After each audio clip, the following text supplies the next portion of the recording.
Lorsqu'un policier a tenté d'intimider un jeune homme à la salle de sport, il n'avait aucune idée qu'il s'en prenait à quelqu'un qui avait passé des années à perfectionner ses compétences en silence. Le club Forme Vitalité, niché en plein centre-ville de Lyon, vibrait de son activité habituelle en fin de journée. L'odeur du caoutchouc usé, des shakes protéinés et du désinfectant se mêlait au rythme cadencé des haltères qui s'entrechoquaient et au battement sourd de la musique pop diffusée par les haut-parleurs. Parmi les silhouettes sculptées et les équipements brillants se trouvait Henri, un homme de 70 ans, au corps sec, à la peau claire et aux yeux marqués par des décennies de détermination tranquille. Il ne faisait pas de vagues. Dans cette mer de débardeurs moulants et de tenues de sport dernier cri, Henri restait discret, vêtu d'un simple sweat gris et d'un short noir délavé. Mais ses gestes, eux, racontaient une autre histoire. Contrôlé, mesuré, économe, il trahissait une maîtrise patiente, forgée loin des regards. Henri n'était pas un habitué des regards admiratifs, ni des compliments à voix haute. Et pourtant, ceux qui l'observaient avec attention remarquaient la fluidité de ses mouvements, la précision de ses postures. Il ne cherchait ni validation ni compétition. Il avait connu les deux autrefois, dans une autre vie, lorsqu'il formait des jeunes à la maîtrise de soi, à la discipline, à la patience. Avant de se retirer, il avait enseigné les arts martiaux dans un dojo discret du 7e arrondissement, avec la même rigueur qu'il mettait aujourd'hui à chaque respiration, chaque levée de poids. Il venait de terminer une série de tractions et se dirigeait vers le rack à squat, chaque pas une routine gravée dans les fibres de son être. Il trouvait du réconfort dans la répétition, de la force dans la structure. Il n'était pas là pour impressionner, encore moins pour prouver quoi que ce soit. Il était là pour rester fidèle à lui-même. Alors qu'il alignait les disques avec une précision presque rituelle, une silhouette envahissante surgit dans son champ de vision. Large d'épaules, la nuque épaisse, une démarche de propriétaire des lieux, le policier Adrien Morel s'avançait en uniforme, visiblement encore en fin de service. Il était connu dans le quartier pour son ton autoritaire, même hors des heures de travail. La plaque brillante sur sa poitrine captait la lumière crue du plafond. Morel avait ce don de faire sentir les autres petits, et il y prenait goût. Ici, dans cette salle, il avait trouvé une nouvelle scène pour exercer son pouvoir. Peu de gens osaient lui tenir tête. Peu en avaient envie. Henri, lui, ne broncha pas. Il plaça le dernier disque et fit un pas en arrière pour vérifier l'équilibre. Chaque geste restait méthodique, enraciné dans des décennies de pratique. Il savait exactement ce qu'il faisait, comme un menuisier ancien qui n'avait plus besoin de mesurer pour couper droit. « Tu vas te blesser à charger comme ça », lança Morel d'une voix forte, croisant les bras avec un sourire suffisant. Il parlait non seulement pour Henri, mais pour tous ceux qui avaient l'oreille assez fine pour l'entendre. Plusieurs têtes se tournèrent. Un couple s'interrompit. Un coach leva les yeux de sa tablette. Un jeune homme au fond ôta ses écouteurs. L'énergie dans la pièce changea subtilement tendue. On sentait que quelque chose allait se jouer. Henri se retourna lentement, retira un écouteur et croisa son regard. « Pardon ?» demanda-t-il, poli mais sec, avec la neutralité bienveillante d'un homme qui a vu trop de confrontations inutiles pour s'y jeter sans réflexion. « Tu vas finir avec un lumbago si tu continues comme ça. Laisse-moi te montrer comment on fait, » dit Morel, s'avançant d'un demi-pas, gonflant légèrement le torse. Il n'avait pas de réelle intention d'aider. C'était du spectacle, une démonstration de force sociale sous couvert de bienveillance. Henri ne répondit pas tout de suite. Il le regardait, immobile, silencieux, comme une montagne qu'on tente de bousculer sans savoir qu'elle ne bouge jamais. Pas un muscle ne bougeait sur son visage. Il avait appris, depuis longtemps, que le silence faisait vaciller les plus bruyants. Le silence épaissit. Morel n'avait pas l'habitude. Il aimait quand les gens s'écartaient, s'excusaient, acquiesçaient sans réfléchir. Ce regard calme et présent l'irritait déjà. Henri, sans hausser la voix, semblait creuser un vide autour de lui, un vide où les postures s'effondraient. « Tu es sourd ou quoi ?» dit-il en haussant le ton, comme si élever la voix pouvait combler ce que son autorité ne parvenait pas à atteindre. Il glissa un pas de plus dans l'espace d'Henri. « J'ai dit que j'ai entendu », répondit Henri calmement. Et je n'ai pas besoin d'aide. Ah, sa voix était douce mais ferme, une barrière qu'on ne franchit pas. Il n'y avait ni agressivité ni soumission, juste une ligne claire. Un mur invisible, mais indiscutable. Morel s'avança d'un pas. Il dominait légèrement Henri en carrure, mais pas en présence.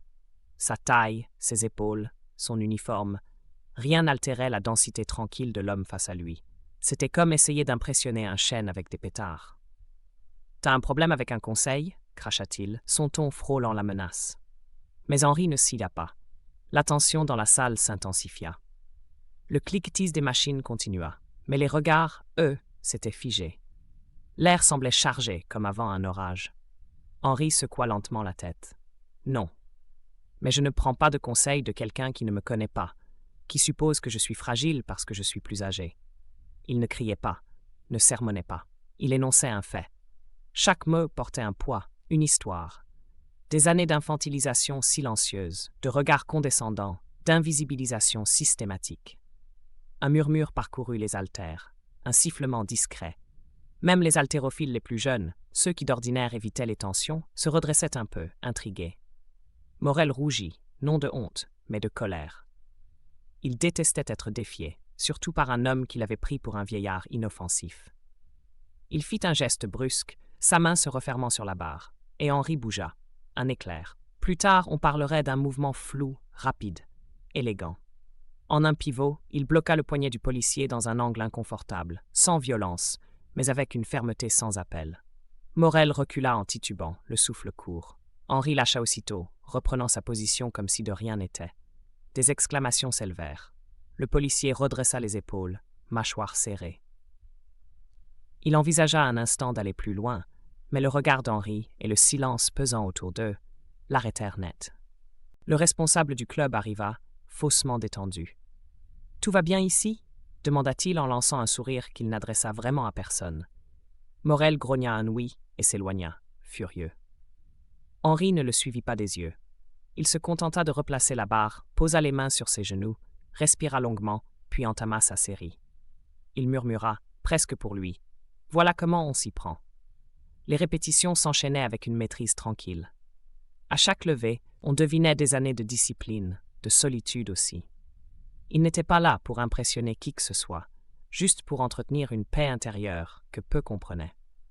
Et pourtant, dans cette salle remplie de jeunes vantards, de selfies devant les miroirs, de cris exagérés pour une rep par-ci ou un squat par-là, Henri devenait soudainement le centre d'un autre type d'attention. Silencieuse, lourde. À la fin de sa série, il sentit que Morel était encore là, rôdant dans la salle comme une ombre vexée. À chaque machine, à chaque exercice, il trouvait une nouvelle remarque. « Ce poids est trop léger. Mauvais angle, tu ne travailles rien comme ça. » Henri ne répondit jamais.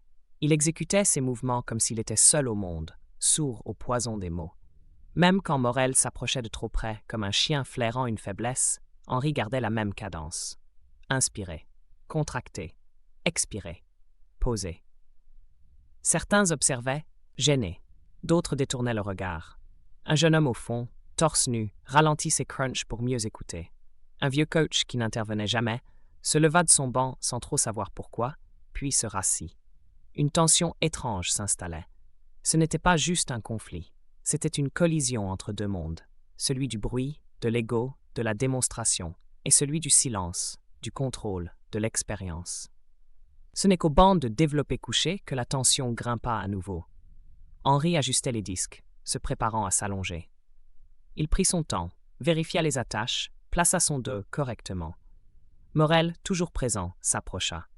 Cette fois, son ton n'avait plus la légèreté narquoise d'un début de provocation. Il était plus tranchant, plus tendu.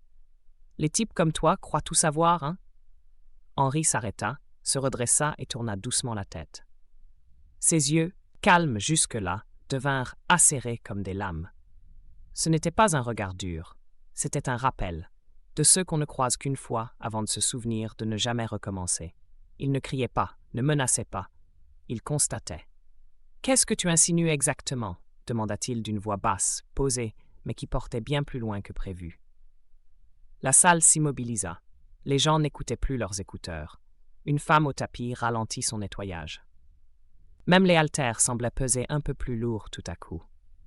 Une tension glaciale s'était répandue comme une goutte d'huile sur de l'eau bouillante. Morel chercha un appui autour de lui, un regard complice. Quelqu'un qui rirait, qui hausserait les épaules, qui briserait ce silence devenu menaçant. Mais il ne trouva que du silence. Même le gars trapu de la rame évitait son regard. Le policier attrapa son sac, marmonna des jurons et quitta la salle, ses bottes résonnant comme pour affirmer une autorité déjà perdue. Il n'y avait dans son départ ni dignité, ni domination. Juste ce bruit sec, un peu trop appuyé, qui sonnait comme une protestation inutile. Les conversations reprirent doucement, quelques rires étouffés, des murmures, puis des applaudissements timides. Pas un tonnerre. Un simple écho de reconnaissance, pudique mais sincère.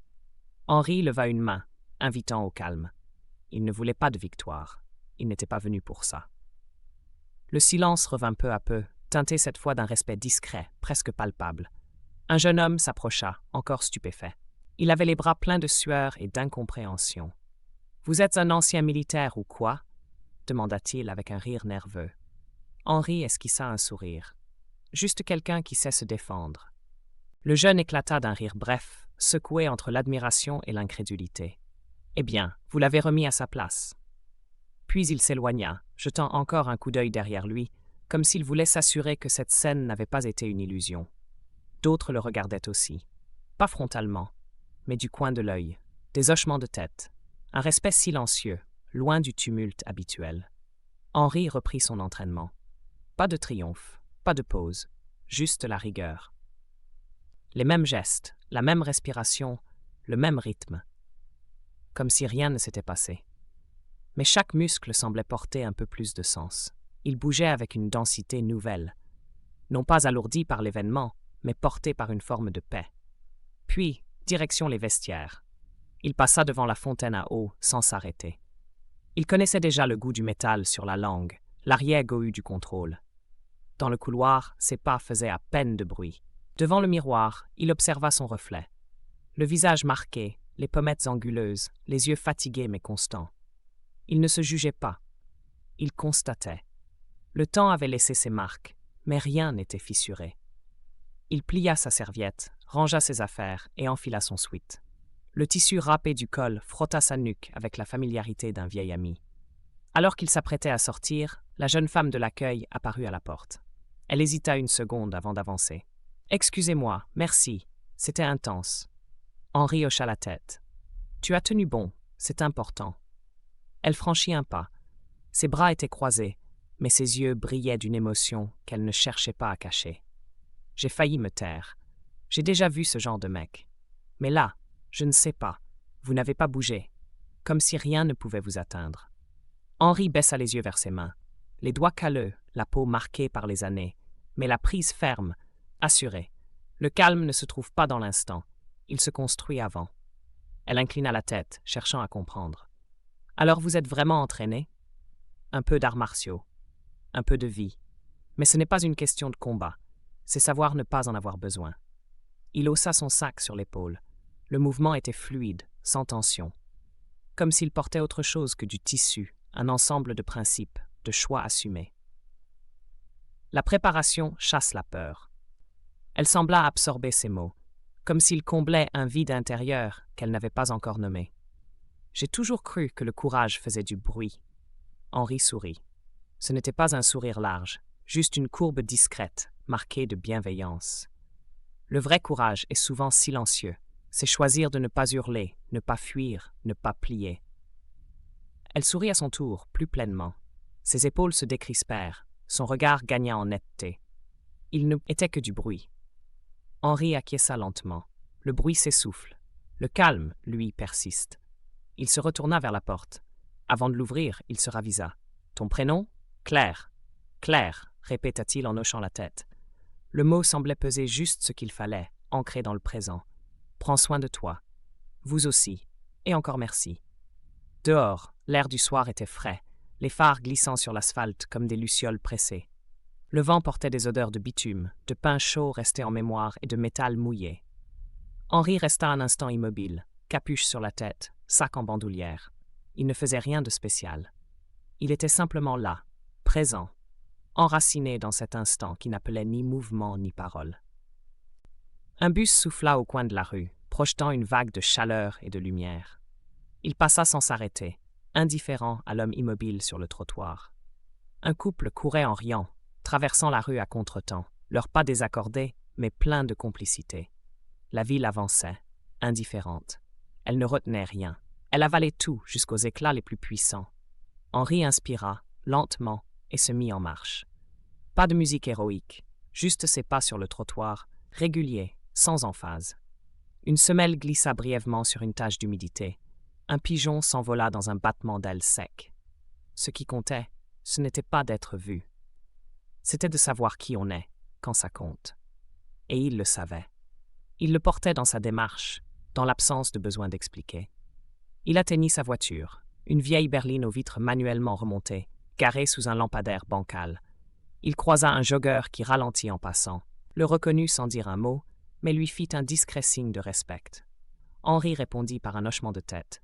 Rien de spectaculaire, mais assez pour que ça reste. Plus loin, un couple du club promenait leur chien. Il l'avait vu. Pas besoin de mots. Leurs regards croisèrent le sien. Un geste sobre du front, une reconnaissance muette. Henri continua, ses clés dans la main, ne s'arrêtant que devant l'entrée de son immeuble. Un bâtiment en briques fatigué entre un restaurant fermé, vitres couvertes d'affiches fanées, et une librairie à l'abandon, dont les livres jaunis se devinaient derrière la poussière. Il gara sa voiture à l'arrière, coupa le moteur et resta là un moment, les mains sur le volant. Le silence n'était pas vide, il était plein de sens. On y entendait les résidus d'un moment important. Pas un silence de fin, mais un silence de transition, de digestion lente. Le genre qu'on n'interrompt pas avec des distractions. Dans l'escalier, il croisa Madame Dubois, 2e étage, qui portait des sacs. Ses doigts crispés autour des poignets témoignaient d'un effort discret mais réel. Il proposa de l'aider. Elle hésita, surprise, puis accepta sans trop de résistance. Sur le palier, elle s'arrêta, son souffle encore court. « Vous avez une paix en vous, celle qu'on n'oublie pas. » Il hocha simplement la tête. Il n'avait pas besoin de répondre. Elle avait vu juste. De retour chez lui, il posa son sac, alluma la lampe à abat-jour ancien. La lumière était douce, presque dorée, tamisant les murs aux couleurs ternes mais propres. Le fauteuil en velours brun, usé aux accoudoirs, l'attendait comme toujours. Pas de télé. Juste le murmure de la ville, lointain, comme une respiration collective. Il ferma les volets, pas complètement, juste assez pour filtrer les éclats agressifs des phares. Il se dirigea vers la cuisine, remplit un verre d'eau, en but une gorgée longue. Le goût du robinet, minéral, lui rappela un terrain d'entraînement, un camp perdu dans les collines, et une nuit d'hiver où il avait compris ce que voulait dire survivre en silence. Il y avait ce souvenir précis, les bottes dans la neige, les lèvres fendillées, et le souffle d'un camarade qui ne s'était pas relevé. Il n'avait rien dit ce soir-là, rien crié, juste continué, à avancer, à marcher dans le froid, à tenir debout pour deux. Il se demandait souvent si c'est ce jour-elle à qui il avait appris à devenir l'homme qu'il était devenu. Pas fort, stable, son téléphone vibra, un message. Numéro inconnu. Je ne vous connais pas, mais j'ai vu ce que vous avez fait. Merci. Pas de signature, pas de demande, juste ça. Une phrase suspendue, comme une goutte au bord d'un toit. Il verrouilla l'écran et posa le téléphone face contre la table. Il n'avait rien à ajouter, ni à partager. Certaines victoires n'étaient pas destinées à circuler. Il s'approcha de l'étagère, passa ses doigts sur quelques reliures familières. Pas pour lire, juste pour sentir. Il vivait seul depuis des années. Et ce soir-là, la solitude n'avait rien de cruel. Elle était comme un manteau ajusté, porté par choix. Une paix qui ne dépendait de personne. Plus tard, allongé, les bras posés sur la couverture rugueuse, il repensait non pas au geste, mais à l'impact. Pas au moment du blocage, ni au regard de l'homme qui l'avait arrêté net, mais à tout ce qui avait suivi. À la femme soulagée, au regard transformé, à l'idée qu'un jeune, dans un coin, ait vu qu'on pouvait être fort sans hurler, qu'on pouvait être droit sans frapper, qu'on pouvait être courageux sans bruit. Il repensait à Claire, à ses yeux humides et à sa voix tremblante, mais lucide. Il se demanda si elle aurait osé parler un jour plus tôt. Peut-être pas. Peut-être que ce soir, quelque chose avait changé pour elle. Et si c'était le cas, alors ça suffisait. Il n'avait pas besoin d'en faire plus. Ce qu'il avait offert, c'était un exemple. Rien d'autre. Le plafond au-dessus de lui se perdait dans l'ombre, mais il ne fermait pas les yeux. Il les laissait ouverts, à mi-chemin entre la veille et le rêve. Il sentit sous sa nuque l'empreinte de l'oreiller, creusée par les nuits de réflexion. Une autre image s'imposa à lui. Un enfant, dans un terrain vague, une vieille chaîne de vélo autour du poignet, une peur muette dans les yeux. Henri était intervenu ce jour-là aussi, sans témoin, sans remerciement. Mais le garçon avait fui, et en fuyant, il avait compris que quelqu'un, quelque part, refusait la violence comme seule réponse. Il expira une dernière fois. Pas de soulagement, de paix, celle qu'on ressent quand on n'a plus rien à prouver, quand on n'attend plus d'écho, parce que l'essentiel a déjà été dit, en silence. Puis, un craquement, sec, venu de l'extérieur. Henri se redressa légèrement. Le bruit avait été étouffé, mais net. Un plastique qu'on écrase, ou un pas maladroit sur du verre. Il éteignit la lampe. L'ombre envahit la pièce. Il se leva, s'approcha de la fenêtre sans un bruit. Écartant discrètement le volet, il aperçut un homme, capuche basse, près de sa voiture. La lumière d'un briquet illumina brièvement un profil nerveux. Henri ne bougea pas. Il observa. L'homme recula, regarda autour de lui, puis lança quelque chose contre la portière. Un choc sourd, et s'enfuit en courant. Henri descendit sans précipitation. Il connaissait ce genre de message. Il ne verrouilla pas la porte d'entrée. Il ne prit pas son téléphone. Dehors, la nuit avait perdu un peu de sa douceur. Sur la portière de sa voiture, une inscription au feutre noir, tremblante mais lisible. « T'as humilié le mauvais flic. » Henri resta immobile devant les lettres. Il ne soupira pas. Il ne jura pas. Il regarda simplement. Le mot n'était pas une menace. C'était un aveu, de colère, d'impuissance. Il rentra chez lui, nettoierait demain. Ce soir, il avait autre chose à faire. Dormir avec la certitude que parfois, résister attire la haine. Mais que céder attire bien pire. Il se rallongea, bras croisés derrière la tête. Une dernière pensée le traversa. S'ils reviennent, qu'ils apprennent à écouter le silence. Parce que l'essentiel avait déjà été dit. En silence.